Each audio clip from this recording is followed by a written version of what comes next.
So last Wednesday, we talked about do not be intimidated by the world. Do what God called you to do. So kinuha natin yung teksto natin sa Joshua chapter 1 verse 9. No? Have I not commanded you? Be strong and courageous. Do not be afraid. Do not be discouraged, for the Lord your God will be with you wherever you go. So God commanded us to be strong and courageous. So sino po dito sa atin ngayon yung meron ng tinataglay na katapangan mula sa ating Panginoon? Amen. Hallelujah. So before we proceed to our wrapping up about our preaching last Wednesday, let's all declare the goodness of the Lord today. Father, we declare your goodness and we acknowledge your presence. As we tackle about your word today, we just want to glorify your name. We just want to lift your name up. God, we are ready. We are more than ready to accept your words today. Use me mightily in this kingdom. Use me mightily to deliver your words according just to your will. In the name of Jesus we pray. Amen. So last Wednesday, pinag-usapan namin, yung intimidation daw po ay kaaway ng layunin ng Panginoon sa buhay natin. No? Intimidation is the enemy of purpose. No? Lahat po tayo may purpose. Amen po ba? Kung wala man kayong purpose, at least you know that there is a all-purpose cream. Hallelujah. So, Romans chapter 12 verse 2, ano sabi? Diba, if you have purpose, just do it. Do not conform any longer to the pattern of this world, but be transformed by the renewing of your mind. That's a command. Tama po ba? So sa ibang version, mas maintindihan natin, do not copy the behavior and customs of this world, but let God transform you into a new person by changing the way you think. So we need to change the way we think. We need to counter flow. Amen po ba? If the trend is this, so let's counter flow. Amen? So don't be intimidated by, the trend or the flow of this world. Kasi baka iniisip natin na pag-iiwanan na tayo, outdated na yung gamit natin. No. Sino ba yung nakausap ko? May nakausap ako eh. Parang sabi ko sa kanya, ang ganda nung mas maganda yung features, no? Pero ang sabi niya sa akin, as long as umaandar, okay sa akin yan. Diba? On point. As long as umaandar, nadadala ka sa point A to point B, okay yan. Okay na yun. Tama? Kasi mga bagong features ngayon ng sasakyan, ang lalaki ng screen, yung driver, di naman makanood. Eh, ang madalas, may dala ng sasakyan, driver, minsan siya lang mag-isa. Hindi mo na napapansin yung features. Di ba? Kasi ang pinakamahalaga, si Von pala yung kausap ko nun. Sabi niya, basta uma-underpass, okay na yan. Madadala ka sa point A to point B mo. Di ba? Kasi ako, napansin ko, na-realize ko, as long as it is serving its purpose. Di ba? Tapos tayo dun. Yung mga phones ngayon, mga cellphone ngayon, iPhone 17 Pro Max, fully paid.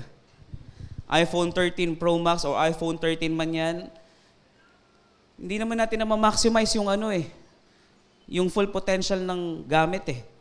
Kasi ang alam lang natin, mag-text at mag-call, mag-chat at mag-call, mag-Facebook, mag-Instagram, yun lang. Pero yung mga advanced features nun, na nagagamit ba natin? Alam nyo ba na pwedeng lumutang yung cellphone? Pagka ang worth ng cellphone mo, 150K, pwede. Pwede mong sakyan yan, parang motor. Hindi natin alam yan, di ba? Kasi hindi talaga. Alam nyo bang pwede kayong sumakay ng libre sa jeep gamit yung phone nyo? Pag wala kayong pamasahe, pwede nyo gamitin yung phone nyo, yung pambayad nyo. Pwede yun. It doesn't make sense. Amen. So, Yung pinag-aralan namin, pangalawa, your assignment is greater than your feelings. Kung feeling mo hindi mo kayang gawin or feeling mo parang tinatamad ka ngayon, it's not about how you feel. It's not about your feelings. Last night. No, a while ago, we came home. 'Di ba? Kaninang umaga nakauwi kami mga 1:30. No? Sabi ko kay Ian, 8:00 sa church, ha? Sabi niya, sige pas, makita lang tayo sa shop. Siyempre, pagod-pagod, no? Yung kusinero namin, pagod na pagod dyan, pati yung tandem silang dalawa eh. Number 10 sila doon sa kusina. Siyempre, pag nandun ako, 100 na kami. So, masikip, pag tatlo kami. So, lumabas yung isang 0, para mag-serve. So, 10 sila doon. Okay na yun. Biruin nyo, if it is assigned by God, kahit na hindi mo feel, kasi anong oras na, puyat ka. And knowing this guy, sleep is life. No? Nagbi-meeting kami, biglang nandun na sa taas yan, tutulog na. Biglang nandun na sa office namin yan, tutulog na. But, if God assigned you to do something, you need to respond. And praise God, andito siya ng 8:00. Tanong niya ako, pasang ka na. Sumusundot pa. Nanunundo pa ako. Kasi na-drive ko yung service ng church. Pero siya, andito na siya, nag-respond sa calling. Palakpakan natin ang Panginoon sa buhay ng tao na ito. Di ba? Kahit hindi niyo siya kilala, pumapalakpak kayo. Praise be to God. So makikita niyo na lang dyan. Nakita nyo naman siguro, kung nakita nyo si Ruru Manhid kanina, wini-welcome kayo, gina-guide kayo. Diba? It is not his comfort zone. Laging ang comfort niyan, katabi yung girlfriend niya o yung fiancé niya. Magpupuri sa Panginoon, nakahawak pa sa girlfriend niya, sa fiancé niya habang nagpupuri sa Panginoon. Pero kanina, I saw it differently. Talagang iniwanan niya yung fiancé niya, lumipad ka dyan habang nagpupuri. Ako nandito ako, magsaserve ako sa Panginoon while I'm assisting the people. Diba? Because the core value of the ushering ministry is to maintain the presence of God. Diba? Kung walang usher, ang gulo, pambira, yung mga worship leaders sigurado. Diba? So yung worship team, pasalamatan nyo yung ushers. Ngayon na. Yan, praise the Lord. Thank you. Yan. Di ba? So, the assignment of God is greater than your feelings. Tandaan po natin yan. Amen? Then, pangatlo, hanapin lagi natin yung gabay or guidance ng Panginoon bago tayo magdesisyon. Di ba? Kasi mahirap magdesisyon ng alam mo yun, yung impulsiveness. Kasi, afterwards, pagsisisihan mo.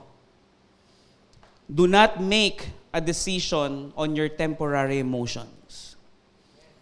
Amen? Kasi you might be in your highest state of your emotion. Diba? Kasi sobrang saya mo, nagdesisyon ka, pag humupa yung saya mo, magsisisi ka. Bakit ko binigay yun? Diba? Sobrang galit mo, nagdesisyon ka, sobrang inis mo, nagdesisyon ka, ang dami mong nasabi. After humupa nung emotion mo, marirealize mo, bakit ko nasabi sa kanya yon? Hindi mo nang bababawi yon. Kahit sabihin mo, sorry, sobrang emotional lang ako, hindi. Kasi ibig sabihin, kasi what the overflowing of your heart, the mouth speaks. So seek God's guidance first before you make a decision. Amen? So pang-apat na pinag-aralan namin Wednesday, God's blessing is attached to alignment.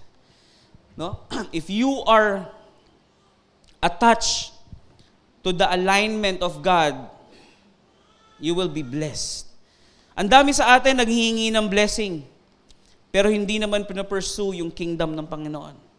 Hindi naman aligned sa kalooban ng Diyos. Laging ginagawa kung ano yung kalooban nila at hindi ang kalooban ng Diyos. Amen? Kanina sabi ni Pastor Nicky, sino ditong gusto ang mamahinga, permanente? Diba? You can just imagine how at peace you are and how smooth everything will be. pagka laging aligned ka sa kalooban ng Diyos. Diba? Hindi yung nasa dulo na lang yung realization, nangyari na kalooban na ng Diyos yan. Because if you are aligned doon sa kalooban ng Diyos, mga kapatid, lahat na mangyari, anticipated mo na. Bakit? Kasi aligned ka Alam mo yung prinsipyo ng Diyos. Alam mo yung kalooban ng Diyos sa buhay mo. Kasi you're doing your purpose. Amen? Ang hirap maging multipurpose. Di ba yung lahat na sinubukan mo. So ang lahat na sinubukan mo, nakakapagod yun, mga kapatid. Amen? So doon tayo sa alignment. Doon tayo sa alignment ng will ng Diyos sa atin. No? And syempre, last but not the least, stop looking at the world, but start looking at the King. Ang hilig natin tumingin sa kapasidad mo at saka doon sa nakapaligid sa'yo. Kung anong meron ka, tinitignan mo madalas, ito lang kasi meron ako, ito lang kaya ko But start looking at the King. What is the capability of your King? Yun ang tignan natin. Ano yung capacity ng hari na sinasamba mo at ng pinaglilingkuran natin? Amen? And take note mga kapatid, no, hindi lang natin siya basta pinaglilingkuran, tayo ay tinuring niyang anak. So you can just imagine you are a child of a king. Amen? Ano ba yung privilege mo? Ano yung perks mo bilang nasasakupan ng kaharian ng Diyos? Di ba? Kung ang Diyos limitless, and so you are.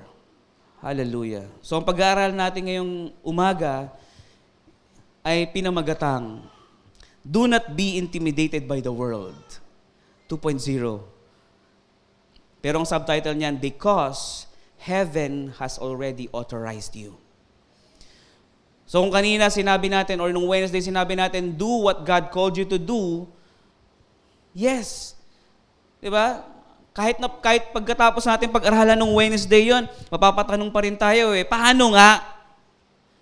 Paano natin gagawin yung pagkakatawag sa atin? Well, because God has already authorized you. Luke chapter 10 verse 19, sabi niya, I have given you authority to trample on snakes and scorpions and to overcome all the power of the enemy. Nothing will harm you. Diba, ang hilig natin, yung mag-hesitate kasi we are afraid of something. Tama ba? Takot tayo Baka kasi ganito mangyari. Paano kung ganire? Diba, what if? Kaya nga hesitant tayo to do the will of God or to do the purpose of God gave yung God's gift na binigay sa atin. Ang hirap na hirap tayong i-implement kasi feeling natin baka mag-fail. Amen? Alam niyo ba na ang failure ay nakakabit na yan sa success? Wala ka pang nakitang successful na hindi pa siya nag-fail. Lahat po na nakikita niyong yung mga biggest or yung biggest success in life o yung mga taong successful sa buhay na matatawag, lahat yan nag-fail muna. Diba? Kaya huwag kang matakot mag-fail. It is not the end of your life. It is not the end of our journey. It is just the hinge of the door ng success natin sa buhay. Nothing will harm you. No? Hanggat buhay ka pa, may pag-asa. Habang may buhay, hanggat ang dugo ko ay dumadaloy, sa'yo lamang iaalay. Worship song ba yun? Ha? Pero ba parang worship song, no? Romans chapter 8, verse 31. Gusto niyo pa ng supporting verse to, mga kapatid, para masuportahan natin yung sinasabi ko na ang Diyos o ang kalangitan, ang kaharian ng langit ay binigyan na tayo ng authority to do what God called us to do. What then shall we say in response to these things? If God is for us, then who can be against us? No weapon forged against you will prevail. Isaiah chapter 54 verse 17. and you will refute every tongue that accuses you. No? This is the heritage of the servants of the Lord, and this is their vindication from me, declares the Lord. Diba? No weapon, diba, can be against us. For the Spirit God gave us does not make us timid, but gives us power, love, and self-discipline. 2 Timothy chapter 1, verse 17. So, intimidation is the enemy's attempt to make you surrender an authority that God has already given you. Amen? It's just an attempt. Hindi siya final move. Wala siyang power. Tama ba? Attempt lang yun. Kasi alam ng kaaway na hindi niya kayang i-revoke yung calling mo. But he can convince you to abandon it. Amen? Pag ang Diyos ang nagsabi, final na yon. Amen? Hindi yun babalik sa kanya ng empty. Alam nyo ba yon? Pag nagsalita ang Diyos, hindi babalik sa kanya ng empty yon. Pag tinawag ka niya, kailangan matupad yung pinapagawa niya sa'yo. But the thing is, the enemy is just trying to convince you na abandonahin mo na yung pagkakatawag mo. Maraming ganyan di ba? Tinawag ka naman talaga ng Diyos. But because of your feelings na ini-insert ng kaaway sa'yo, wala ka ng gana, di ba? Wala ka ng gana. Binubulungan tayo ng kaaway, wala na. Pero alam nyo ba na hindi gumagamit ang kaaway ng ka, ang ginagamit niya ko. Wala na akong gana. Busy kasi ako Tama? There's no such reason. Walang valid reason because there are a lot of things or there are a lot of reason to thank God. Amen? So much to be thankful for. 10,000 reasons and forevermore. Amen? Wala Alam mo, kahit anong irason natin na kesyo puyat kasi tayo, sabi ko nga sa kanila, pagpasensyaan nyo na ako Sabi ko sa kanila kagabi, pagpasensyaan nyo na. Kung medyo lutang ako magsalita ngayon kasi medyo puyat ako Pero, God is giving me strength. Just go and God will do the rest. Diba? Hindi naman halata Hindi halata na puyat Kasi, it is not me. It is not I who is talking to you right now. It is God. He cannot steal your purpose. The enemy cannot steal your purpose. Amen? He can only intimidate you into never pursuing it. Amen? Saan ba tayo nai-intimidate? Pag yung wala ka ng kasama, intimidated ka na. 'Di ba most of, hindi ko naman nilalahat, pero madalas yung mga lalaki na kumukuha ng lakas ng loob sa kaibigan, pag wala nang kasama yan, hindi na mag-e-evangelize. Diba? But yes, 2 heads are better than 1. Paano naman natin i-justify yung mag-isa ka nagda-drive, as a TNVS driver, promoted na TNVS driver, nakakapag-share, nakakapag-invite pa. Hindi kailangan ng shotgun rider or ng kasama to spread the good news of God. It is about the willingness. No? Hindi intimidated. Gaano kayo karami dyan, mga brad? Diba? Gaano kayo kadami dyan? Kahit gaano kayo kadami, kasama ko ang mga anghel ng Panginoon. I can still spread the good news of God. Amen? So, intimidation has no room sa mga tinawag ng Diyos. Amen po ba? Before Satan, tandaan natin to, before Satan attacks your future, he attacks your confidence. Because confidence determines obedience. Amen? Pag wala ka ng kumpiyansa gawin ang isang bagay, hindi mo na susundin. Tama? Pag hindi mo na alam kung sino yung sinusunod mo at kung ano yung ginagawa mo, obedience has no room already. Pero pag punong-puno ka ng kumpiyansa, alam mo kung ano pa yung ginagawa mo at alam mo kung kanino nang galing yung order na yan, you will do it wholeheartedly.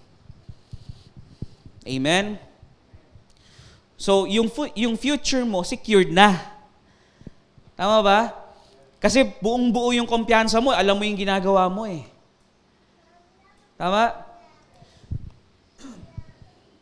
So, every great move of God begins with someone refusing to be intimidated. Every great move of God begins with someone na nakaupo dito ngayon, refusing to be intimidated. Ay, hindi ako ma-intimidate. Pambira, wala. Wala, ano intimidate?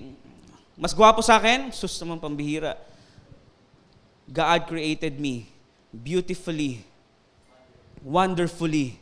You can just imagine, Israelites stood before the Red Sea.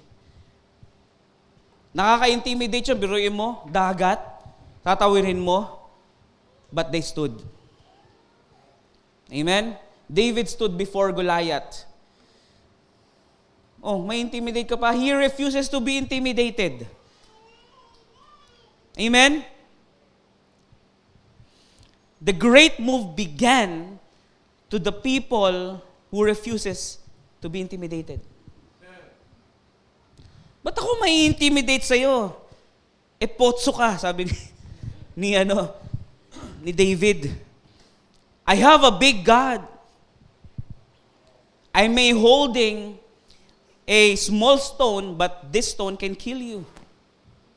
Just like too much love. Diba? Daniel stood before lions. Imaginin mo, leon. Diba? Sa aso lang, takot na tayo eh. Tapos, ipis. Ang bihira, ipis, kay liit-liit, kaya mong apakan, tatawagin, Jade! Pambihira. We have the authority over them. Tapos mamaya, sabi ni pastor, may authority na kami sa'yo. I rebuke you! Yung ipis ni rebuke, no? Patayin mo na lang.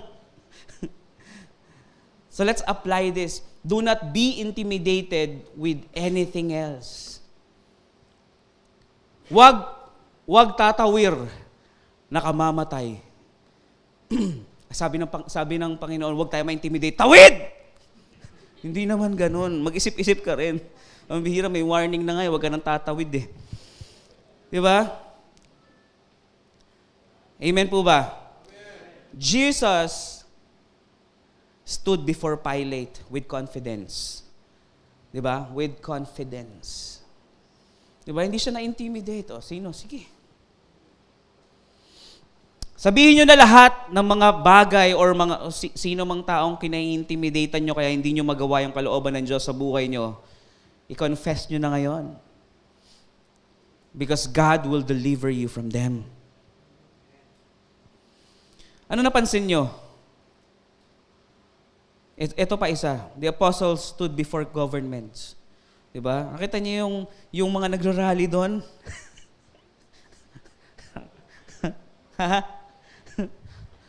Nakita nyo? Baala kayo. Ano napansin nyo?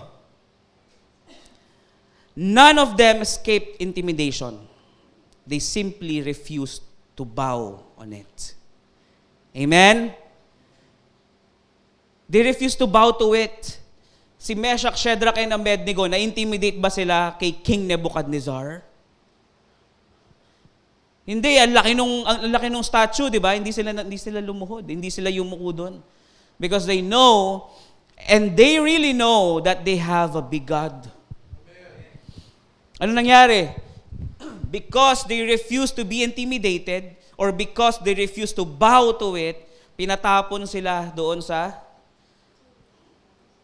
Pugon. Pugon de Manila. Sarap. So, ano nangyari? Niligtas ba sila from the fire? Hindi sila niligtas from the fire. Niligtas sila ng God protected them through the fire. Through the fire, through the limit, through the wall.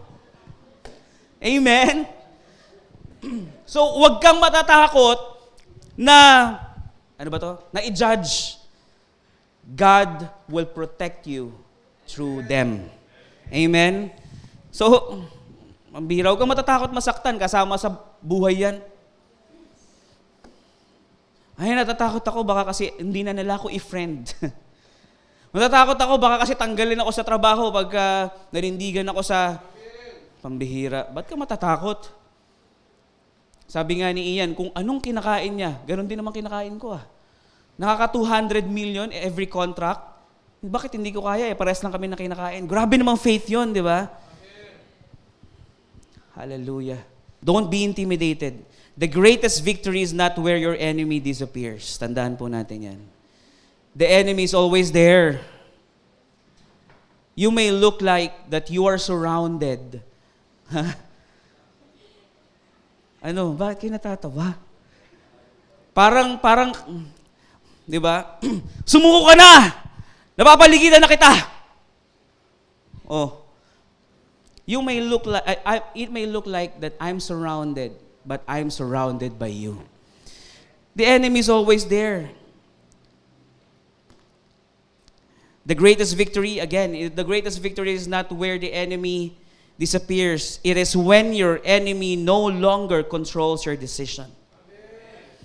Pag hindi na kayang kontrolin ng kaaway yung decision mo, that is the victory. Di ba? Pag hindi ka niya na nabubulungan, hallelujah. Hallelujah. Paggising mo, ang aga pa, pambihira. Ang sabi ni Pastor, 8:00. Sus, basic yan. Tulog muna ako, mga 5 minutes. Yung 5 minutes niya, naging 1 oras. So, aray ko. Di ba? Ang hirap gumising. Di ba? But every decision counts. Pag hindi na nakokontrol, pag hindi ka na nahihele ng demonyo sa mga decision mo, that's where the victory starts. Di ba? Go out from your comfort zone until your uncomfort zone becomes your comfort zone. And another level again. Go out again until, di ba? One step of faith. Tama? Dati, hindi ka komportable gumising ng maaga. Hanggang sa naging comfort zone mo na yung pagising ng maaga, another step of faith again. Another step of maturity again. Yung pagising ng umaga na overcome mo na, yung dati hindi ka komportable kung mausap ng tao, ng stranger, ngayon naging hobby mo na. Naging habitual na tama ba? Mas maganda yung nagiging hobby mo, yung godly things, yung align sa kalooban ng Panginoon. Hindi yung habitual sin. Tama? Mahirap yun Pero binigyan tayo ng knowledge ng Panginoon di ba? Let's make it into wisdom. Di ba? Hindi, kaya ko yan. Sabado, kahit 3:00 ako matulog, kaya ko yan. Gigising ako ng 7:00. Di ba? Pambihira, Habang nag-worship dito, tumutulo na laway mo. Tulog ka na. Di ba? Nasanay ka na matulog na nakatayo. Hallelujah. May natututunan po ba tayo? Alam nyo, ito po ang sakit ng mga maraming born-again Christians o maraming Kristiyano. Ito po ang sakit nila. Lord, remove the intimidation. Please. Remember this. O tandaan natin to, hindi yan tatanggalin ng Panginoon. Because it is His will. God allowed it to happen for you to become stronger than yesterday. Amen? I love you more today than yesterday, but not as much as tomorrow. No? You are stronger today than yesterday, but not as much as tomorrow. Amen? Kantahin nyo. God love you more today than yesterday. Di ba? Pambihira. Yung mga worldly songs na yan, gagamitin ng Panginoon yan for us to be blessed. Ganda ng lyrics Gamitin natin yan para sa ikabubuti ng ating mga... Amen? Ano yung prayer mo? Lord, remove me this intimidation. Ano yung sasagot ng Panginoon? No, I am going to increase your authority. Bakit tatanggalin ng Panginoon yan? The more intimidation you encounter, the more authority God will increase in your life. Diba? No! I am authorized. Authoritated. It's true. I am authorized by the heaven. I am authorized by the Lord. Bakit ako ma-intimidate dito? Amen? Wala nang sumasami sa akin. Sabi ni Joshua, as for me and my household, we will serve the Lord. Alam mo, pag tama ang puso, pag tama ang isip, pag bago puso mo, bago isip mo, sigurado, blessings will follow. Amen? Because God will bless the person who obey His command. Di ba? Amen po ba doon? Hallelujah. Ready na ba tayo? Number 1. Pastor, tagal na mo introduction mo. Siyempre, ganoon talaga. Meron pa akong 1 hour. Acceptable pa yung extend tayo ng 30 minutes, di ba? Oh, na-late kami ng uwi, malilate din tayo ng tapos ngayon. Pero maraming salamat po sa mga pumunta kagabi sa aming soft opening. Indeed, God is good. Amen. Kayo po ang patunay na kami po talaga ay mapapagod. Amen. So, marami pang improvements, marami pang rooms for improvement ang ka-fellowship, pero praise be the Lord, ka-fellowship talaga. Pag gusto nyo mag-fellowship, saan kayo pupunta? Ka-fellowship. At kung kayo ay humble and meek na lingkod ng Panginoon, kayo ay mga humble na tupa, fellowship. Alam nyo na kung saan pupunta? Ka-fellowship. Hallelujah. Praise the Lord. So that's for plugging in our cafe. So number 1, mga kamatid, intimidation is a weapon against identity. Alam niyo kung bakit? Genesis chapter 3, ano sabi ni Satan kay Eve? Di ba? He tempted Eve. He questioned their identity. Tama? So, always, ganito ang ginagawa ng demonyo. Lagi niyang tatanungin or lagi niyang questionin yung identity mo or yung authority na binigay sa'yo ng Diyos. So, mapapaisip ka ngayon, ay, teka lang, totoo ba? Nakakita ko ng meme. Pagpunta niya sa langit, di ba? Pagpunta niya sa langit, nakita niya si Paul. Di ba? Pagkita niya kay Peter, pagkita niya kay Eva, inirapan. Ikaw ang dahilan kung bakit nagkaroon ng fall of man. Di ba? Nagkaroon ng discrimination, no? So, the enemy will try to question your identity. Anong tinanong kay Eva? Totoo ba nasabi sa inyo ng Diyos, huwag niyo daw kainin to? O ang lahat ng bunga dito? Di ba? Alam niyo ba, kasunod nun mag-insert siya ng thought para questionin yung authority na binigay sa inyo ng Diyos. Alam mo ba, na pag kinain mo to, magiging tulad ka rin ng Diyos, magiging para ka ng Diyos. Ang galing magpaikot, no? Without you knowing, without you being aware na talagang meron ka na naman talagang authority at para ka na talagang Diyos. Hindi alam ni Eva na para na silang Diyos talaga nun eh. Biruin mo ikaw ba naman utusan, pangalanan mo, bigyan ka ng authority sa lahat ng creation ng Diyos? Di ba? Binigyan lahat ni Adan ng pangalan ang lahat ng sannilikha. Tama? Tapos questionin ka pa ng, di ba, ni Ethan? Pambihira. Kaya pag merong nag-question ulit sa authority na meron ka, huwag ka maniniwala sa kanila. Because it is who you are already. God has given you authority. Yung intimidation, weapon lang yan para isurrender mo yung authority mo sa Kanya. Amen? Did God really say No? Yan yung mga question eh. Totoo ba na magiging successful ka? Totoo ba na kaya mong gampanan yung calling sa ng Panginoon?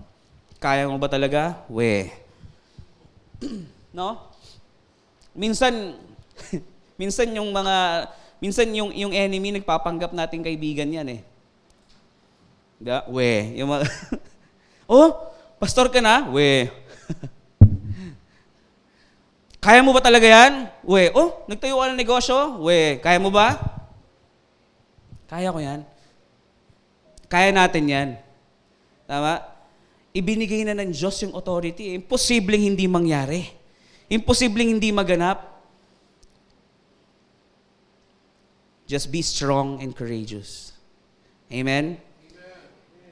The enemy always attacks identity dahil yung identity mo, dyan nagsisimula yung confidence. Pag hindi mo alam yung identity mo, nawawala yung confidence mo. Pag may ID ka, papasok ka ng office. Parang yung, bihira. Kasi tatawa ko kasi laging yun ang everyday naming na-experience eh. Matagal na siyang onboarded, no? Tapos tatanungin siya, may ID ka na? Diba? May ID ka na? Opo, papakita niya gano'n. Diba, ano ibig sabihin ng ID? Identity crisis. Identity card. Yun yung identity mo eh, tama? ID. ID. Identification or identity. So, pagpapakita mo, confident ka eh. Tama? Pero pag wala kang ID, no ID, no entry. Yung iba nagdidiwang pa, walang pasok. Diba, tatakas ka na lang, magsisneak in ka na lang kasi wala kang ID. So yung kumpiyansa mo, hindi buo. Tama ba? Tanong natin yung guard, pag may ID, papapasukin mo, hindi. Hindi, di ba? Mahigpit yan. Sobrang higpit niyan. Punta kayo sa Cavite. Pag wala kayong ID, hindi kayo makakapasok. You see, your identity, di ba, is the source of your confidence. Pag na-question ng enemy yan, pag nagtagumpay siya doon, na questionin mo din yung sarili mong identity, am I really capable? Tama? Alam nyo ba na lahat tayo hindi naman talaga capable? Wala sa atin.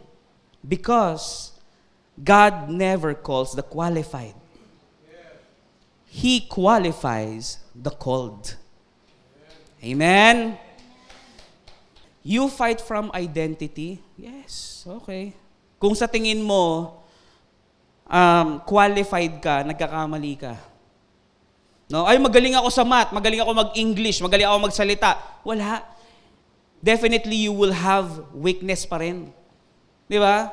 Pag nilagay ka sa isang ministeryo, kung magaling ka magsalita, magaling ka mag-preach, magaling ka magturo, magaling ka mag-serve, lahat na magaling ka, pero kung hindi ka din naman available to do or to do the role, wala ding kwenta yun. Di ba? Aanihin mo yung kagalingan mo kung hindi naman magagamit. Di ba? Ang galing mo nga tumugtog, ang galing mo kumanta, ang galing mo sumayaw, hindi ka naman kapakipakinabang sa karyan ng Diyos. Hindi mo naman ginagamit sa purpose at kalooban talaga ng Diyos. Magaling kang leader, yes, pero hindi ka naman nagpapagamit. Stagnant ka lang. Tama? So, yung makikinabang nung ability mo or nung capability mo is the soil 6 feet under the ground. Tama? Kasi babaon lang dun eh. Yung sana, yung mga sana natin, maibabaon na lang. Di sana sinabi mo. Di ba? Maibabaon na lang. Kasi ang dami nating what if mag-fail, what if hindi sila makinig sa akin. Di ba? Instead of saying what if, start obeying God by saying maybe God will be with me. Amen? Moses, I can't speak. Di ba sabi niya? Oh, qualified ba siya para mag-lead ng mga Israelita? Qualified? Kung titignan mo yung qualification, bagsak. Tama ba? Babayad nga po.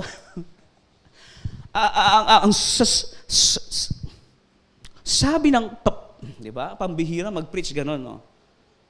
Ang hirap, no? Actually, ako po ganun eh. Nagsastutter ako. I am not qualified. Even my background, my history, and my past, hindi qualified. But He qualifies me. Amen? Isipin mo kung sobrang qualified ka. Overqualified ka na, kumbaga. Di ba? Pambihira, no? Sino mag-glorify? Ikaw. Kaya God really qualifies the called. He often calls the weak and make them strong.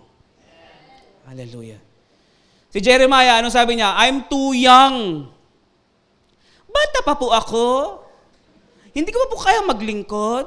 Pambihira. Anong sinabi niyo kay Bronson? Magmula sa Christmas tree hanggang naging Jesus Christ. Di ba? He qualifies the called. Tinawag si Bronson, bata pa lang siya. Magmula sa sinapupunan ng kanyang ina, di ba? Nagsimula sa bola ng Christmas tree, hanggang sa naging Christmas tree, naging Jesus Christ. Pambihira. Grabe yung evolve. Grabe, no? Para kang Pokemon.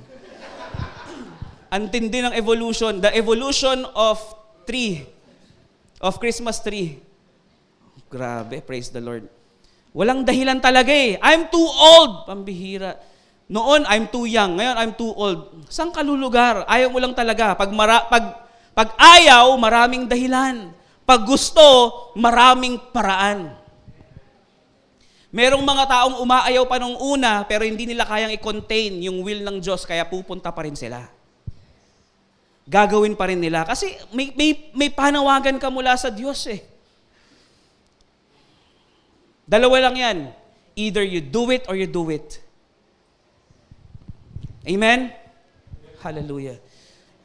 Si Gideon, ano sabi niya? I am the weakest. Siya pinakamahina eh. Alam mo, sayang nga eh. Nawala yung smallest. Diba? Nasaan yung smallest natin dito? Si Vegeta. Yung ang liit pero kung makasipa, wagas eh. Pag sumuntok, ang lakas eh. Nasaan na siya? Alam mo, even though you're the weakest, God will make you stronger or the strongest among the rest. Di ba? Si David, ang liit-liit eh. Di ba, no? Oh, si Peter, I'm a fisherman. Si Paul, I persecuted Christians. Walang qualified sa kanila. Di ba? Antindi ng past mo, antindi ng background mo. Hindi ka katanggap-tanggap sa society. Pero God is not a respecter of someone. Hindi niya vina-validate kung ano yung mga sinasabi na nasa paligid mo. Ang validated lang sa Kanya kung ano yung sinabi niya. Amen? Hindi sinabi ng Panginoon na pinili kita kasi magaling ka. Ang sabi niya, my grace is sufficient. Amen? The kingdom has never depended upon human ability, tandaan natin. Hindi siya nakadepende sa kung anong abilidad meron ka. The kingdom depends upon divine availability. Hello? Diba? Ang daming magaling pero hindi available. Tama ba? Ang galing kumanta. I will be still, know you are God. Pero hindi ka man available. Diba? When the oceans rise and thunders roar. But if you will not make yourself available, that's nonsense. Amen? Hindi siya tumitingin sa abilidad. Kahit na yung gitarista natin dito, nasa level 1 pa lang, pero definitely, magiging level 25 din yan. Magiging level 80 rin yan. Everyone started small and then ended big. Amen? Ano pangalan mo? Edison. Alam mo, nagsimula ka pag ganto-ganto, papaturo ka kay Pastor Pao hanggang sa gumaling ka na, tapos, mo, dito ka itinanim, doon ka tumubo, ano ka, flashlight? Pambihira. Ang hirap. Diyos ko po, dito ginawang workshop yung church. Tapos sa iba nagpagamit. Wag ganon ha. Wag ganon. Hallelujah. Dito ako natutong mag-drums. Kaya kung magda-drums lang din naman ako sa labas, di bali na lang. Dito ako binigyan ng ability ng Panginoon eh. I just made myself available. Diba? Kasi kung hindi ako tutugtog dito, hindi na ako tutugtog lalo sa labas. Kumanta pwede pa. Biro lang. Pero di ba, naintindihan nyo? Ang biro, napaka-ingrato ng mga taong sa Diyos kumuha ng lakas, sa iba gagamitin. Hallelujah kayo. Di ba? Kaya si AJ, makikita mo bang mag-bass yan sa labas? Hindi. Makikita mo, nagda-drum sa labas. Di ba? Si Omel, nakikita mo bang mag-bass sa labas yan? Syempre, hindi. Di ba? Akala nyo kasi hindi na sila nakakatugtog doon eh. Wala na siya matugtugan. Hallelujah. Di ba? Si Pastor Pau, sa labas, bahista. Dito, hindi niya gagamitin yon. Dito, keyboardista. Di ba? Hallelujah. Wala, ganun talaga eh. Amen po ba? Naintindihan po natin? So, surrender yourself to God. Di ba? Kaya nga, I lay it all down. I lay it all down at your feet. Di ba? I surrender all to you. Why? Because Jesus be the center of it all. Huwag kayong mag-alala, i-connecta natin lahat yan. Walang tapon. Di ba? God is here. He is able. Kung hindi ka able, God is able. Hallelujah. Kung hindi ka magpapagamit sa Panginoon mismo, kahit bato, gagamitin niya. Nagawa niya noon, gagawin niya ngayon. Diba? Meron kaming gitaristang galing-galing, ayaw magpagamit. Sinong ginamit? Bato. Pag naggitara, parang bato. Nakaganyan, no? Diba? Biruin mo kahit bato, ayaw na magpagamit. Umalis eh. Wala na siya eh. So gagamit ulit siya ng iba. Kung ayaw mo, iba. Kung ayaw mo, kahit sino pwede niyang gamitin. Tama? Hallelujah. Pangatlo, mga kapatid, the size of the battle reveals the size of the assignment. Kung gaano kalaki yung hinaharap mo ngayon, ibig sabihin, sobrang tindi rin ng assignment na binigay sa iyo ng Diyos. Di ba? David didn't receive a giant because he was weak.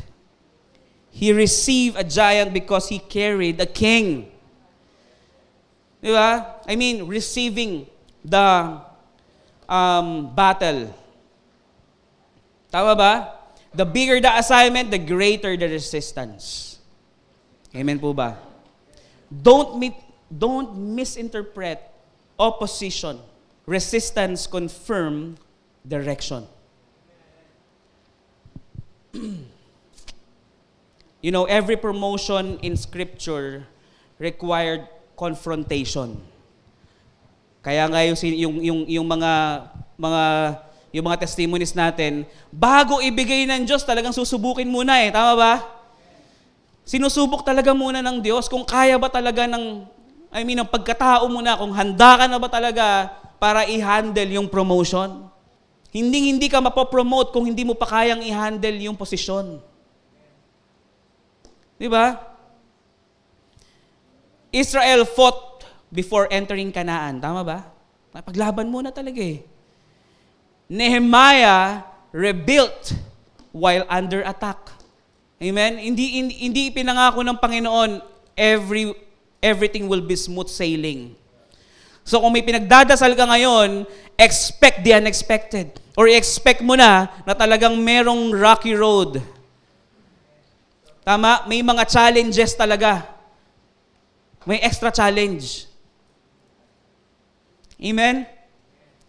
Pero, one thing is for sure. You can get through that. Kakayanin mo. Why? Because God is with you. If God is with you, God is with us, then who can be against us? Wala eh. Talagang ang kamay ng Diyos, nakaalalay sa'yo yan. Feeling mo lang hindi mo kaya, pero kaya mo talaga. Alam niyo ba na pag may pinagawa ang Diyos sa atin, paved na lahat yon. 'Di ba? Gagawin mo na lang. Naka-ready na lahat. Lahat ng support, lahat ng provision, lahat ng pangangailangan mo, naka-ready na lahat. Basta naka-assign na sa'yo yun. Ha? Designated, allocated. Yan. Basta parehas lang naman yun di ba? But really, we are predestined. We are destined to reign. Amen? Kaya yung preaching ni Pastor Paul last Sunday, really, we are destined to reign. Amen? Bakit? Because God called you to be it. Amen? Hallelujah. If the enemy increases pressure, remember, God must have prepared promotion. So number 4, mga kapatid, the world's voice is loud. Yes. Maingay, malakas, nakaka-pressure, but God's voice is final. Amen? The world speaks through social media, criticism, comparison, culture, fear, politics, and economics. Or economics. Lahat yan nagagamit to pressure us. Amen? But remember, sa mundong punong-puno ng napakagulong sitwasyon, God's voice is still. Amen? Wala siyang sinabi na bumalik sa kanya ng empty. Kaya panghawakan natin lahat yan. Amen? Yes, maraming pressure. But, the kingdom of God operates from another kingdom. Amen? At ano tayo? We are citizens of the kingdom. Amen po ba? Amen. So wag tayong matatakot. 'Di ba? Pambira, you have the identity of a king. Ba't natatakot ka? Binigyan tayo ng authority to rule over all the creation. Amen? Kaya nga, we should dominate. Pero nangyayari, tayo ang nado-dominate because of intimidation. Madalas kaya nado-dominate sa boxing, halimbawa sa boxing, alam mo yung jab, that is used to intimidate your opponent tama? Anak, gusto ko maging boksingero ka, okay? Anak, gusto ko maging basketball player ka. Nakita ka na ba nun? Pambira. The enemy is trying to jab and to intimidate you. 'Di ba? Pag na-intimidate ka, napa-flick ka, ma-out of focus ka Tama ba? Pero remember your identity para hindi ka ma-intimidate. Pag hindi ka na-intimidate, you will dominate everything na pinapagawa ng Diyos sa'yo. Amen? Hallelujah. You don't determine truth by majority opinion, or by majority's opinion. Amen? Ang katotohanan ay na-establish ng hari. Tama ba? Hindi ng majority. Amen? Ang kingdom, nag-ooperate yan base sa kung anong sinasabi ng king, hindi sa sinasabi ng citizen. Amen po ba? So, hindi to majority. Kingship ang usapan dito. So, pag sinabi ng hari, nagawin mo to and then I will bless you, do it. Sigurado yon. Amen? Number 5, when God sends you, He goes before you. Is that true? Amen. Joshua wasn't entering alone. The presence entered first. Diba? Nauna yung presensya ng Panginoon bago siya pumasok dun sa promised land Tama ba? Before Israel reached Jericho, God had already planned its collapse. Pinlano na agad ng Diyos yung Jericho wall. Ang Diyos lahat may akda nun Tama ba? So wala talagang glory mapupunta sa atin. Lahat sa Diyos. Bago pa i-approach ni David si Goliath, God already delivered David from Goliath. Amen po ba? Hallelujah. So isipin nyo, lahat ng yon, God planned and did. Amen? So pagka pinadala ka ng Diyos o pag may pinagawa ang Diyos sa'yo, huwag kang matatakot kasi tapos na yun. Kikilusan mo na lang. Don't be intimidated by something or someone. Last but not the least, your courage becomes someone else's miracle. Do you believe that?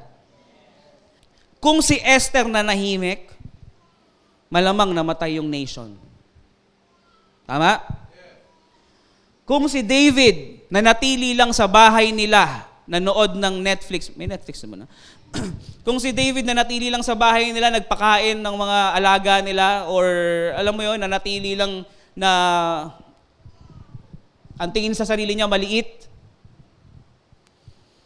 malamang Israel remains in fear. Natakot sa mga Pilisteo. Tama ba? But because David stepped out from his comfort zone and, sumugod ng buong courage, di ba? Well, na-deliver yung Israel. Tama ba? So ano pang inaantay mo? Di ba? Join now. Hallelujah. Kung si Peter, yung sinabi kanina ni Pastor Nikki, kung si Peter nag-step in or nag-step out doon sa bangka at hindi naglakad sa tubig, wala sanang paglakad sa tubig na nangyari from Peter. 'Di ba? Hindi mo ma-realize na kung ano pala yung nagawa ni Jesus, magagawa mo din. Tama? Kung si Jesus lang yung naglakad sa tubig, given na yon kasi He is 100% God and 100% man. Tama? Pero since He allowed Peter to walk on water, ibig sabihin, kaya mo din. Pero wag mo na subukan lumakad sa tubig, wala namang purpose. 'Di ba? Yun kasi, Jesus allowed, kasi Peter asked, di ba? Rabbi, kung talagang ikaw yan, hayaan mong lumakad din ako sa ibabaw ng tubig. Pero ano nangyari kay Peter? Na-intimidate. Tama? Na-intimidate sa wind. Biruin mo makita mo yung wind. Di ba? To the extent, walang sense yung makita mo yung wind tama? Ibig sabihin, yung mga nakaka-intimidate sa'yo, wala ding sense. Depende na lang talaga yan sa kung paano mo siya kukunin. Tama ba? Kung pinakiramdaman na lang sana niya yung hangin, di nag-enjoy pa siya. Habang naglalakad sa tubig, ang lamig ng hangin. Sarap Tama ba? Pero nakita mo yung hangin, that's nonsense. Walang sense yun. Ibig sabihin, yung mga intimidation na dumadaan sa'yo o nangyayari sa'yo, wala talagang sense yan. Wala silang ambag sa buhay mo, sa madaling salita. Tama ba? Dapat ang lagi nating iniisip, kung ano yung pinapagawa sa'yo ng Diyos, gawin mo lang. Hallelujah. Our obedience is never about just us. Amen? Our courage delivers generation. Amen. Kung hindi ka tatayo ngayon sa pananampalataya mo, gaya nung ginawa nung youth ministry kahapon, kung hindi sila tumayo sa pananampalataya nila, wala sana si Ella dito. Tama ba? Palakpakan natin ang Panginoon sa buhay ng mga young people. Tama? Palakpakan natin ulit ang Panginoon sa buhay ng mga young people. Yeah. Praise the Lord. If you are doing your purpose, diba? And if you're going to step out from your comfort zone, generations will be saved. Amen? So yan, umpisa pa lang yan. Marami pang kasunod yan. Tama? Bakit? Because someone stepped out and have the courage to do it. Hallelujah. Walang mangyayari kung lagi kang magtatago sa comfort zone mo. Anong gagawin natin dito? Lagi, di ba? Lumabas tayo para gawin ang mission na pinapatupad sa atin ng Panginoon. Amen?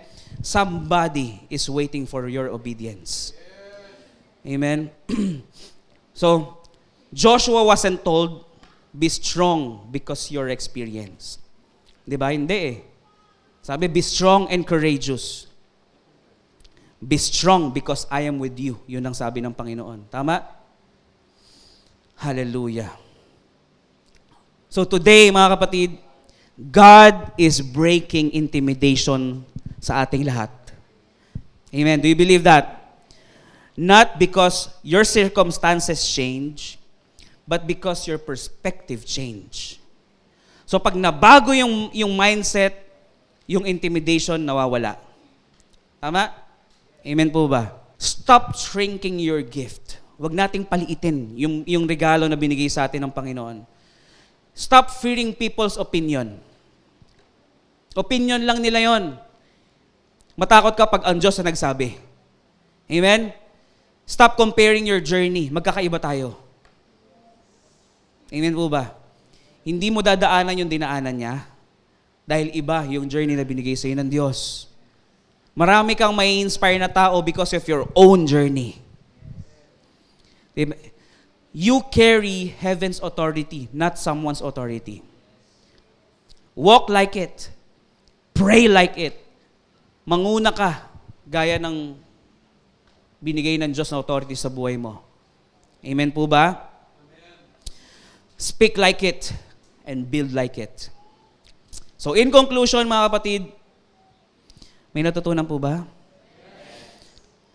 Conclusion, the world will always try to convince you that you are too small. Yes. But remember, David was small, the stone was small, the mustard seed is small. Tama ba? The cross looked small, the tomb looked final. Parang wala na talagang chance, wala nang pag-asa. Yet God has always used that what the world underestimated to accomplish what the world thought impossible. Amen? Laging dun siya kumikilos. Sa kung ano yung sa tingin mong imposible, dun siya kikilos. Amen po ba? Hallelujah. Are you blessed?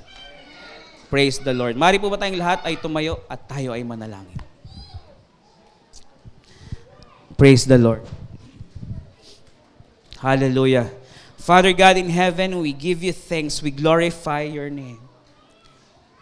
Because of the purpose na ipinagkaloob nyo sa amin at sa courage na pinagkakaloob nyo sa amin, sa kalakasan, sa kaisipan na pinagkakaloob nyo sa amin, we will not be intimidated. And I declare the victory of every individual here in this room if they refuse to be intimidated by the world. In the name of Jesus. Amen. Amen.